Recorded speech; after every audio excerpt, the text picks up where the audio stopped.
Back in the jewellery gallery, curator Claire is adding a second new acquisition to the display to add lustre to the collection. This is the peony brooch by Cindy Chow, created from 105 large oval rubies and a multitude of tiny circular brilliant cut rubies.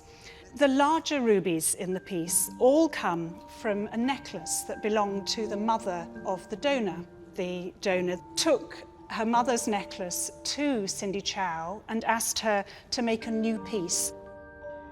10 years were to elapse, and Cindy completely rethought the jewel and came up with this magnificent peony. She envisaged it as the gift from a mother to a beloved daughter.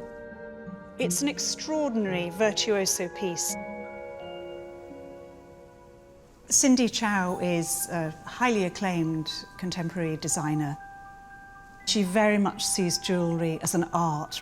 It's jewellery that has had as much thought and artistry put into it as any painting or sculpture.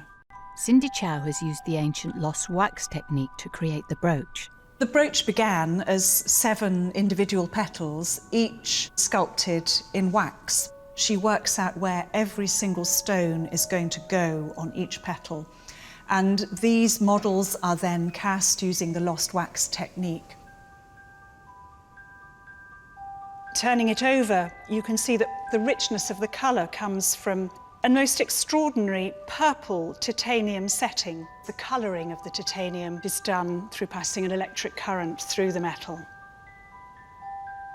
It's one of those jewels where the back is almost as beautiful as the front.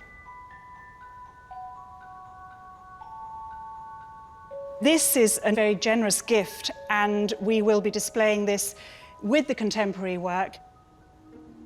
To allow visitors to see every angle of this delicate jewel, a very minimal mount has been created to display it. We hope that the mount will just disappear and the peony will be floating in the light. I'm very excited. It marks the end of quite a long process, but actually it's just the beginning, and this is when the piece goes out into the world. To draw visitors' eyes to each stone of this intricate brooch, Claire must position it perfectly to capture the light. With this piece, you've got so many gemstones all close together, throwing off sparks of light at different angles. Now we really need to just tweak the lighting to get it as perfect as it can be. Oh, wow. I think that suddenly that glows with light. I think that looks absolutely stunning now. I think it looks as if it should always have been there, and how did we manage without it?